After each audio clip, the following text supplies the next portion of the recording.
የጥቁር ህይወት ዋጋ አለው የሚለው መፈክር በዓለም ያስተጋባ ነው።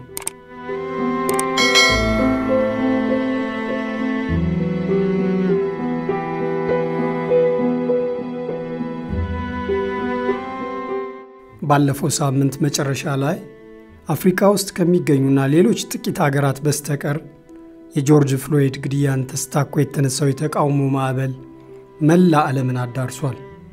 ከአውስትራሊያ በአሜሪካ የምዕራብ ጠርዝ እስከሚገኘው ዳርቻ ድረስ የዘለቀ ተቃውሞ እንቅስቃሴ ተካሂዷል። ከተቃውሞዎቹ ሁሉ ግዙፍ የነበረው በዋሽንግተን ዲሲ የተካሄደው ሲሆን ከከተማው ነዋሪዎች ሩብ ገደማ የሚጠጉ በሰልፉ ላይ ተሳትፈዋል። በዚህ ሰልፍ ላይ ከተሳተፉት መሃል የከተማዋ ከንቲባ ሙሪያል ብራውዘር የተሳተፉ ሲሆን እንደሚታወሰው ከአንድ ዓመት በፊት ገደማ ከንቲባዋ አዲስ አበባ መጥተው በነበረበት ጊዜ በስማቸው መንገድ ተሰይሞላቸዋል።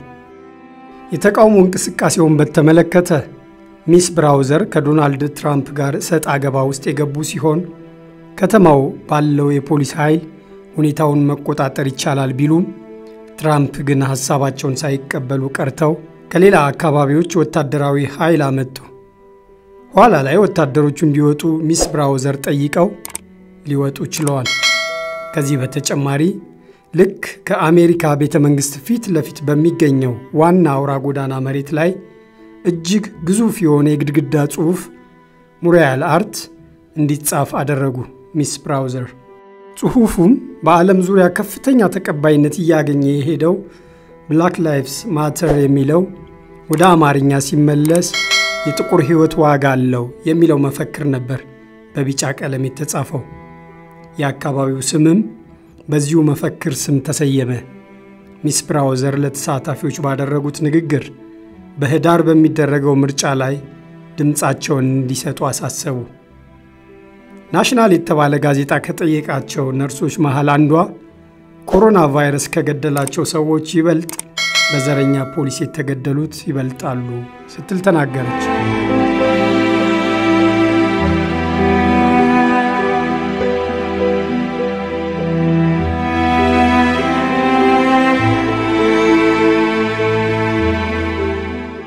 በኒውዮርክ፣ በፊላዴልፊያ፣ ቺካጎም ትልልቅ ሰልፎች እንዲሁ ተካሂደዋል።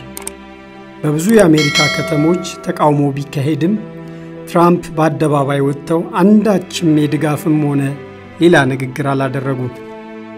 የጆርጅ ፍሎይድ ግድያን አስመልክቶ በፓሪስ፣ ለንደን፣ አውስትራሊያ፣ እስራኤል፣ ሶሪያ፣ ቤሩትና ቱርክም ውስጥ ተቃውሞ ተካሂዷል። የጥቁር ህይወት ዋጋ አለው የሚለው መፈክርም ተስተጋብቷል። የጆርጅ ፍሎይድ ምስልም እጅግ በትልቁ ተሰርቶ እስራኤልንና ፍልስጤምን በሚለየው አዲሱ ግንብ ላይ ተሰቅሏል። በካናዳ በተካሄደው ብዙ ሺህ ህዝብ በተሳተፈበት ትልቅ ሰልፍ ላይ የሀገሪቱ ጠቅላይ ሚኒስትር ጀስቲን ትሩዶ የተሳተፉ ሲሆን እሳቸውና የሥራ ባልደረቦቻቸው ለ8 ደቂቃ ከ48 ሰከንድ በአንድ ጉልበታቸው ብቻ በመመርከክ ለጆርጅ ፍሎይድ ሐዘናቸውን ገልጸዋል። ጆርጅ ፍሎይድን የገደለው ፖሊስ አንደኛው ጉልበቱን ሟቹ አንገት ላይ ለ8 ደቂቃ ከ48 ሰከንዶች እንዳሳረፈ ነበር ህይወቱ ያለፈው። በፓሪስ በተካሄደው ሰልፍ ከ20,000 ሰው በላይ የተሳተፈ ሲሆን ሁኔታውን እንደ አውሮፓውያን አቆጣጠር በ2016 ዓ.ም በፈረንሳይ ውስጥ ከተገደለ አንድ አፍሪካዊ ጋር አገናኝተውታል። ወጣቱ አዳማ ትራውሬ ይባል ነበር። የተገደለው በፖሊስ እጅ ከገባ በኋላ ሲሆን አዳማና ጆርጅ ፍሎይድ ልክ በአንድ አይነት ሁኔታ ነው የተገደሉት። 3 ፖሊሶች ላያቸው ላይ ወጥተውባቸዋል። የመጨረሻ ቃላቸውም ተመሳሳይ ነው። መተንፈስ አልቻልኩም ነበር ያሉት በማለት እህትየዋ አሳ ትራውሬ ለሲኤንኤን ተናገረች።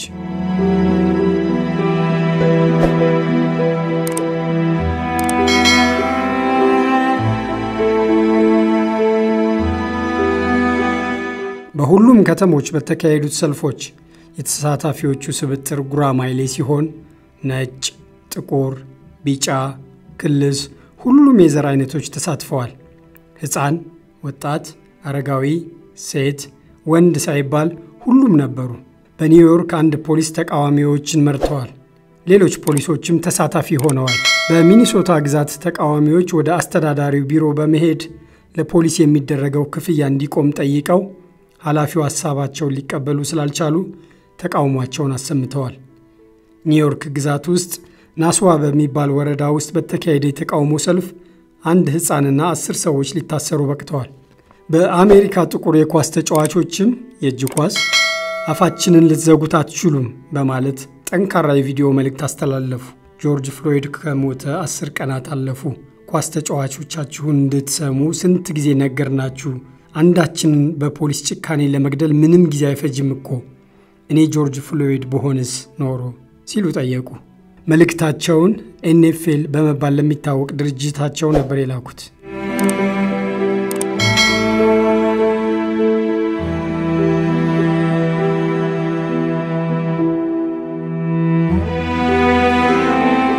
በሂደቱ ፕሬዝዳንት ትራምፕም ተከሰሱ።